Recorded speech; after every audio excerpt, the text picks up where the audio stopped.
Hello दोस्तों, मेरा नाम है साहिल खन्ना और आज की वीडियो शुरू करते हैं। सबसे पहले न्यूज एक अपडेट है भाई, शाम को 7 बजे लाइव आ रहा हूं। फाउंडर्स अनफिल्टर्ड लाइव आने वाला है, ठीक है। मतलब फाउंडर्स के साथ में मैं डायरेक्टली लाइव आऊंगा, आप उनसे क्वेश्चन पूछ सकते हो। जो नया सीजन आ रहा है उसको मैंने कुछ अलग तरीके से प्लान किया है। पार्ट 1 मैं शूट करूंगा अलग से, जो कि एडिट होके आपको दिखा करेगा। पार्ट 2 में आप उनसे डायरेक्टली क्वेश्चन पूछ सकते हो। तो कल मैं जो लाइव आने वाला हूं वो पार्ट 2 होगा। पार्ट 1 आपको कुछ टाइम के बाद दिखेगा, तो आप डायरेक्टली उनसे क्वेश्चन तैयार करके रखना। केवेंटर्स के को फाउंडर आने वाले हैं, रिसर्च कर लेना, जो जो आपके दिमाग में क्वेश्चन आते हैं डायरेक्टली आप उनसे पूछ सकते हैं। अगली खबर नाइकी की है। उन्होंने नेमार को अपने कैंपेन से हटा दिया है। उन्होंने कहा है जो सेक्सुअल असॉल्ट का केस बना था उनके अगेंस्ट, बेसिकली कहा जा रहा है नेमार ने नाइकी के किसी एम्प्लॉय के साथ में सेक्सुअल असॉल्ट करने की कोशिश करी थी 2019 के अंदर, और अब वो कॉपरेशन नहीं कर रहे, इस चक्कर में नाइकी ने हटा दिया है। अगली एक बहुत बड़ी खबर है, टाटा सन्स ने 65% के आसपास बिग बास्केट के एक्वायर कर लिए है। बहुत टाइम से खबरें आ रही थी भाई वो एक्वायर करने वाले फाइनली कर लिया है। बिग बास्केट की पोस्ट मनी वैल्यूएशन $2 बिलियन की हो जाएगी। साथ में खबरें ये भी निकल के आ रही है वो कल्ट फिट को भी एक्वायर कर सकते हैं। तो भाई ये फिटनेस वालों जो जिम विम वाला था, इनका बहुत मोटा नुकसान हुआ है मेरे हिसाब से। तो अगली खबर एसबीआई की है। एसबीआई के शेयर्स भाई रिकॉर्ड तोड़ बढ़ रहे हैं, क्योंकि उनका प्रॉफिट भी रिकॉर्ड तोड़ बढ़ा है, इसलिए सब कुछ हो रहा है। अगली खबर इन्फोसिस के जो को फाउंडर है शिबू लाल, उन्होंने 100 करोड़ के फिर से शेयर खरीद लिए अपनी वाइफ के लिए। पिछले हफ्ते की खबर थी, मैंने आपको बताया था, उन्होंने भाई शेयर खरीदे हैं अपनी वाइफ के नाम पे, फिर से खरीद लिए। तो भाई इन्फोसिस का कुछ होने वाला है, जो इतना ज्यादा शेयर्स खरीद रहे हैं वो, उनको कुछ तो दिख रहा होगा। अगली खबर आरबीआई की है। आरबीआई ने तकरीबन 90 करोड़ नोट 2000 के वापसी निकाले हैं हमारे इकोसिस्टम से पिछले 3 साल के अंदर। मतलब जो करेंसी सर्कुलेट हो रही थी उसमें से इतने नोट्स निकाल लिए हैं। तो कहा जा रहा था कि 2000 नोट के नोट्स बंद हो सकते हैं, अभी मार्केट के अंदर चल रहे हैं, पर बहुत सारे गवर्नमेंट ने निकाल भी लिए हैं। साथ में उन्होंने ये भी बोला है कि 500 के भी बहुत ज्यादा नोट अभी फेक चल रहे हैं मार्केट के अंदर। मेजर जो अभी बड़ी करेंसी चल रही है मार्केट के अंदर वो 500 के नोट चल रही है, 68% के आसपास है, और उसमें से कुछ मेजर शेयर फेक करेंसी का भी है जो बड़ा है। अगली खबर हिंदुस्तान यूनिलीवर के जो एमडी है, उनका जो एनुअल पे था वो घट गया 21%। अब वो उनको 15.3 करोड़ रुपया मिलेगा। फिर भी देखा जाए ये अमाउंट बहुत ज्यादा बड़ा है, और जो उनकी टॉप मैनेजमेंट है वो बहुत ही ज्यादा मल्टीपल लेती है अपनी कंपनी के मीडियन से। मैं समझाने की कोशिश करता हूं, जो कंपनी की एवरेज सैलरियां होती है ना, जो एम्प्लॉय को दी जाती है, उसका अगर आप एवरेज निकाल दिया जाए, एक तरह से मीडियन निकाल दिया जाए, उससे कंपेयर किया जाता है जो टॉप मैनेजमेंट होती है उसका। तो यहां पे वो जो रेशियो है वो बहुत ही ज्यादा हाई है। अगली खबर महिंद्रा की है। उन्होंने अपना Q4 का प्रॉफिट 163 करोड़ रिपोर्ट किया है, और वो 8.75 रुपीज पर शेयर का डिविडेंड भी दे रहे हैं। तो इसी चक्कर में अगर आप मार्केट में देखोगे हल्का सा उछाल भी आया उनके शेयर्स के अंदर। अगली खबर पीटा इंडिया की है। उन्होंने अमूल को बोला है कि आप वीगन मिल्क के ऊपर आ जाओ, फ्यूचर में सारा का सारा ये प्लांट बेस्ड चलने वाला है, तो ये चीजें चलेगी नहीं। इसका मतलब वीगन की कैटेगरी के अंदर जो हमारा दूध होता है ना, क्योंकि वो गाय से निकलता है, एनिमल से निकल रहा है, इसलिए उसको सही नहीं माना जाता वीगन। और हमारा जो आयुर्वेद की बात करके चले या उस सब की बातें करके चले, उसके हिसाब से ये चीज हमेशा से अच्छी थी दूध की। आज के टाइम पे भी प्लांट बेस्ड बहुत ज्यादा चल रहा है। चिकन भी छोड़ दिया लोगों ने, मतलब मीट वीट सब छोड़ दिया है, अब ये प्लांट बेस्ड चल रहा है। मतलब सोयाबीन से आपको चिकन बना के देंगे, कई लोग फंगस से बना रहे हैं, कई लोग मटर शटर मशरूम को सबको मिला के बना रहे हैं। मतलब अलग अलग टाइप के अपने प्रोटीन बनाने के तरीके आ रहे हैं। आपको लगता है कि प्लांट बेस्ड प्रोटीन रिप्लेस कर पाएगा, ये प्लांट बेस्ड जो भी चल रहा है ये कैंपेन रिप्लेस कर पाएगा नॉर्मल डाइट को? मुझे लगता है प्लांट बेस्ड प्रोटीन का अच्छा चलन शुरू हो सकता है, क्योंकि जो चिकन की क्वालिटी है उतनी अच्छी नहीं है, उसमें इंजेक्शन लगा के उसको फुलाया जाता है, उसकी वजह से बॉडी के ऊपर एडवर्स इफेक्ट आते हैं। यहां पे वीगन चल सकता है, और हमारा जो आयुर्वेद है वो भी ये कहता है कि भाई नॉनवेज नहीं खाना चाहिए। पर मुझे पर्सनली ऐसा लगता है कि ये चेंज आ सकता है, लोग शायद प्लांट बेस्ड नॉनवेज के ऊपर जाना शुरू हो जाए, चिकन के ऊपर जाना शुरू हो जाए।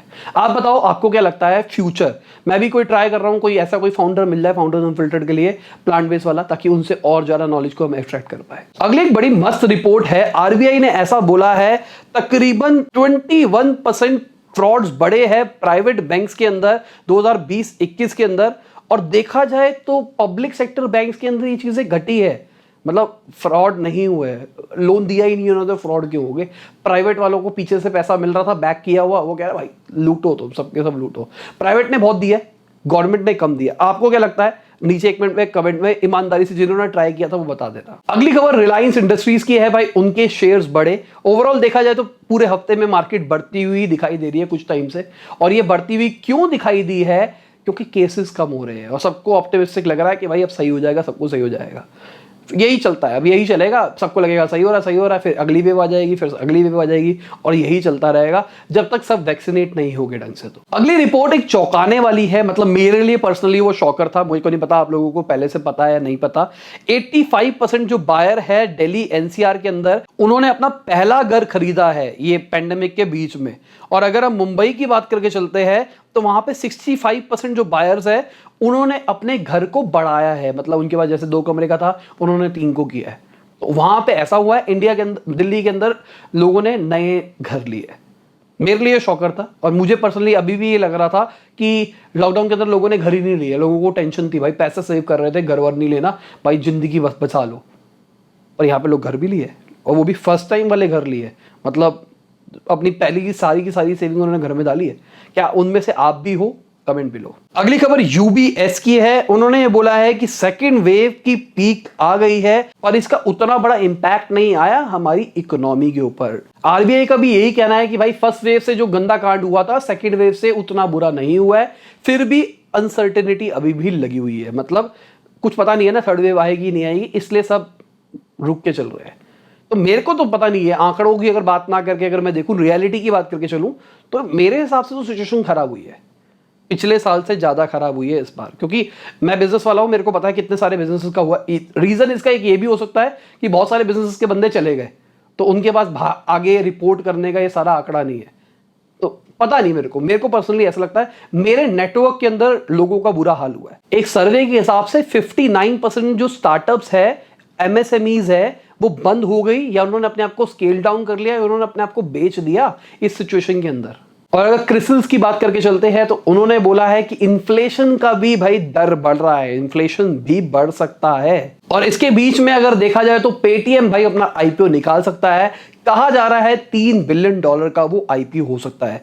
बहुत बड़ा आईपीओ होगा इंडिया के अंदर अगर ये देखा जाए तो। और एक अच्छी खबर है, गवर्नमेंट के हिसाब से सीरम इंस्टीट्यूट ऑफ इंडिया कुछ ही महीने के अंदर अपनी मंथली प्रोडक्शन 11 करोड़ की ले आएगा, और जो भारत बायोटेक है वो भी अक्टूबर महीने तक तकरीबन 10 करोड़ पर मंथ की एवरेज वो भी ले आएगा। तो अच्छी चीज है, अगर देखा जाए तो कंट्रोल में आ सकती है अगर वैक्सीन बन जाए तो जल्दी टाइम पे, तो और लगवा भी ले लो। अगली खबर, डेनमार्क के जो सेंट्रल बैंक के गवर्नर है उन्होंने बोला है क्रिप्टो एक एसेट अच्छी हो सकती है, पर ये स्पेक्युलेटिव है, मतलब पता नहीं है कि क्या होगा क्या नहीं होगा। अगली खबर, जो इन्फोसिस के फॉर्मल सीएफओ है उनका कहना है कि भाई ये ट्विटर ऐसी हरकतें नहीं कर सकता। बेसिकली गवर्नमेंट ने एक रूल बनाया कि भाई सब कुछ आपको डिस्क्लोज करना पड़ेगा, और ट्विटर ने उसके ऊपर बताया नहीं, प्लस उसके ऊपर पॉलिटिकल एंगल भी आ गया थोड़ा सा कि उन्होंने पंगे ले लिए बीजेपी वालों से, वहां पे रेड मार दी गई। उसके बाद ट्विटर वाले सामने से आके कह रहे हैं कि भाई आप हमारे जो फ्रीडम ऑफ स्पीच होती है उसको खत्म कर रहे हो, ये हो रहा है वो हो रहा है। ताकि नॉर्मल इंसान को अगर आज के टाइम पे कुछ अपनी जबान रखनी है ना दुनिया के सामने, तो वो ट्विटर यूज करता है, मतलब उनका पॉइंट ऑफ व्यू ये है।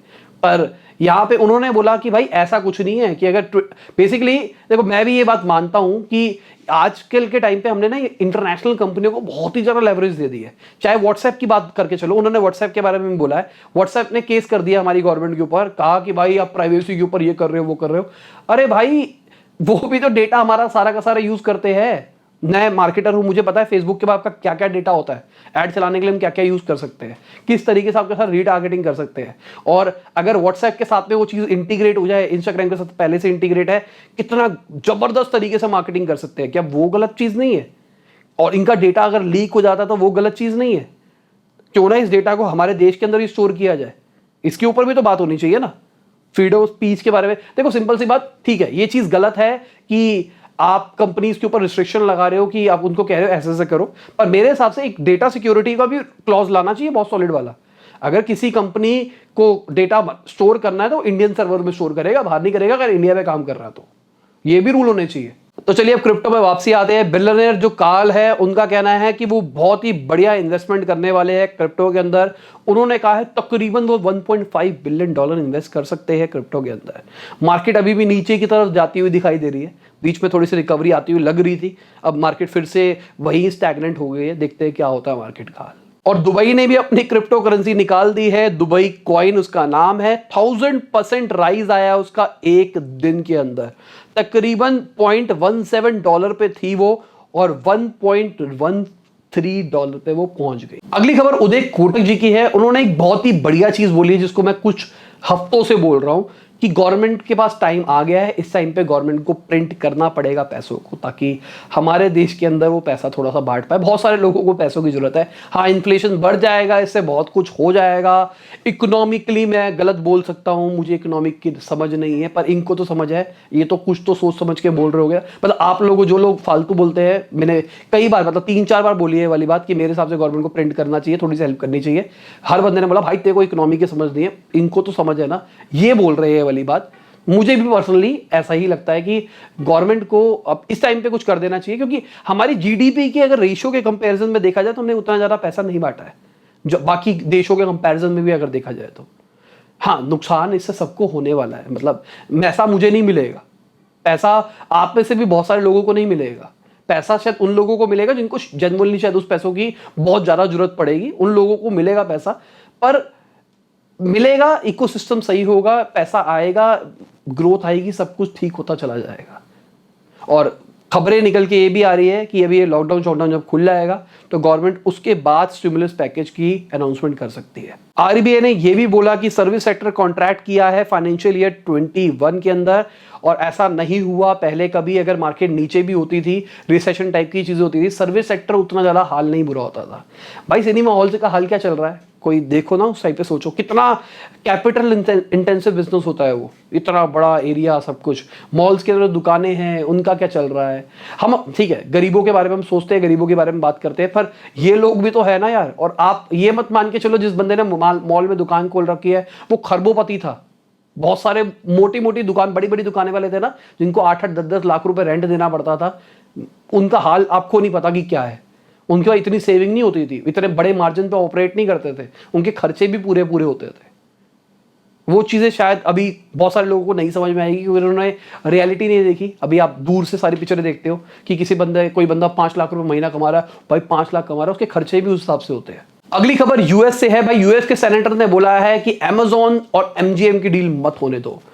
ये तो भाई कलेश है। बेसिकली उनका कहना है कि मोनोपोली चल रही है अमेजॉन की, अमेजॉन हर सेक्टर में घुसा है, हर सेक्टर में राज कर रहा है, तो यहां पे उसको राज मत करने दो। अगली खबर पीसी ज्वेलर्स की है। पीसी ज्वेलर ने 59.59 करोड़ का नेट प्रॉफिट रिपोर्ट किया है Q4 के अंदर, फाइनेंशियल ईयर 21 के अंदर। अगली खबर जीएसटी की है। भाई गवर्नमेंट पान मसाला और गुटखा के ऊपर जीएसटी एवेशन से बचने के लिए, मतलब लोग जीएसटी की चोरी करते थे, उससे बचने के लिए एक नया क्लॉज लेके आ रही है। बेसिकली क्या होता था, ऐसा कहा जाता है, मुझे नहीं पता, कि जिसकी गुटखे की फैक्ट्री है उसकी कैपेसिटी है 10 टन की, पर वो कहता है कि भाई मैंने 1 टन ही बनाया, और 9 टन वो ब्लैक मार्केट में ऐसे ही बेच देता है बिना जीएसटी बेचने के। क्योंकि ये जो इकोसिस्टम है उतना ज़्यादा डेवलप नहीं है जहाँ पे बिल चलते हैं, क्योंकि पनवाड़ी पे आइटम जानी है और वो जीएसटी भी नहीं देते। इस चक्कर में बहुत सारी माल ऐसे निकल जाता है। तो गवर्नमेंट ने कहा है अब आपकी जो प्रोडक्शन कैपेसिटी है ना, उसके ऊपर हम जीएसटी लगाएंगे, ना कि आप कितना सेल कर रहे हो उसके ऊपर। अगली खबर बर्गर किंग की है। उनका नेट लॉस उन्होंने रिपोर्ट किया है 26 करोड़ का जनवरी से मार्च के क्वार्टर के अंदर, और इसलिए हुआ है क्योंकि भाई इस टाइम पे केसेस बढ़ रहे थे और लोग घर पे बैठे जा रहे थे, लॉकडाउन लगते जा रहे थे। और अगर हम प्राइवेट जेट की बुकिंग्स की बात करके चलते हैं तो वो अप्रैल से मई के अंदर 50% घटी है। अगेन लॉकडाउन एक बहुत बड़ा रीजन था इसका। अगली खबर बीपीसीएल की है। उन्होंने अपना प्रॉफिट रिपोर्ट किया है, 4 गुना हो गया वो Q4 के अंदर, और इसका बहुत बड़ा रीजन ये भी कहा जा रहा है कि फ्यूल के प्राइसेस बढ़े थे इसलिए हुआ। अगली खबर विजय माल्या की है। मैंने आपको पिछली खबर में बताया था कि भाई विजय माल्या ने कोर्ट से कहा है कि मुझे पैसे सैंक्शन कर दो, मुझे पैसे देने हैं। कोर्ट ने कहा अब नहीं मिलेंगे पैसे, जो करना है कर ले। अगली खबर यूके से है। भाई वहां पे एक बंदा ऐड चला रही थी कंपनी क्रिप्टो वाली, और उसको सबवे वब्वे के अंदर उन्होंने बड़े बड़े एड्स के बैनर लगा रखे थे और कह रखा था कि अब आप सब अंडरग्राउंड के अंदर भी बिटकॉइन देख रहे हो तो ये टाइम आ गया है बिटकॉइन खरीदने का। तो बेसिकली बिटकॉइन के ऊपर मार्केटिंग कर रहे थे वो, क्या कि ले ले ले सारे के सारे लोग। पर गवर्नमेंट का कहना है कि भाई ये दिस इज इलीगल, यहाँ पे आपने मिसलीड किया है लोगों को, आपने रिस्क नहीं बताया इसके अंदर कितना ज़्यादा रिस्क इन्वॉल्व है। बिल्कुल मेरा भी मानना है क्रिप्टो के अंदर बहुत ज़्यादा वॉलेटिलिटी है। अगर आप देखते हो एक दिन के अंदर 20% ऊपर नीचे होता है, बहुत बड़ी वॉलेटिलिटी होती है ये। जिनको ट्रेडिंग की नॉलेज है उनके लिए तो ये बहुत ही ज़्यादा जन्नत है। और इन्वेस्टमेंट पॉइंट जो अगर जिस तरीके से बताया गया, एक नॉर्मल इंसान इसको देखेगा ओ भाई 20% बढ़ रहा है रोज का, 30%, एक महीने में पैसा डबल हो रहा है, चलो लगा लेते इसमें पूरी पूंजी, आधा रह जाएगा पैसा, वो बंदा बर्बाद हो जाएगा। अगर मैं गोल्डमैन सैक्स की बात करके चलता हूं तो उन्होंने बोला है कि ईथर बिटकॉइन को रिप्लेस कर सकता है अगर हम ओवरऑल स्टोर ऑफ वैल्यू की बात करके चलते हैं तो बहुत सारे लोग बोल रहे हैं ईथर ईथर ईथर ईथर। आपको क्या लगता है ईथर बिटकॉइन को रिप्लेस कर सकता है या फिर नहीं कर सकता, जिनको इस चीज की समझ है? अगली खबर फिर से उदय कोटक जी की है। उन्होंने बोला स्टेट गवर्नमेंट को बहुत ज्यादा कॉशियस होना पड़ेगा अगर वो लॉकडाउन खोल रहे हैं तो उसके अंदर। देखिए केसेस घट रहे हैं और सबको लग रहा है खुल जाएगा, अभी मोस्ट प्रोबेबली मंडे से शायद दिल्ली के अंदर भी लॉकडाउन शायद खुल जाएगा, जो खबरें सुनने में आ रही है। पर रिस्क भी बढ़ जाएगा, क्योंकि अभी मैं अपनी वाइफ की बात करके चलता हूँ तो उसके दिमाग में ये है कि जैसे ही लॉकडाउन खुलेगा ना हम कहीं बाहर कर लेंगे। मेरी मम्मी भी कहती है हम बाहर चलेंगे। बाहर कहाँ जाओगे, वही इंटरेक्शन तो होएगी ना, क्योंकि सबके सब लोगों थक गए यार, अब घर में बैठे बैठे हर बंदा थक चुका है, तो इंटरेक्शन तो बढ़ेगी ना। और ऐसे बहुत सारे लोग निकलेंगे तो कांड के चांसेस बढ़ सकते हैं। तो मैं तो रोक रहा हूँ अपने घर वालों को, कहीं नहीं जाना, घर बैठना है। आप भी ऐसी ही कोशिश करो। और इसी के साथ आज की न्यूज़ खत्म होती है। उम्मीद करता हूं आपको मजा आया होगा। लाइक कर देना, शेयर कर देना, कमेंट बताना वीडियो कैसी लगी। बाय, गुड नाइट, शबा के खुदा हाफिज, गुड मॉर्निंग, आफ्टरनून, जब भी आप वीडियो को देख रहे हैं।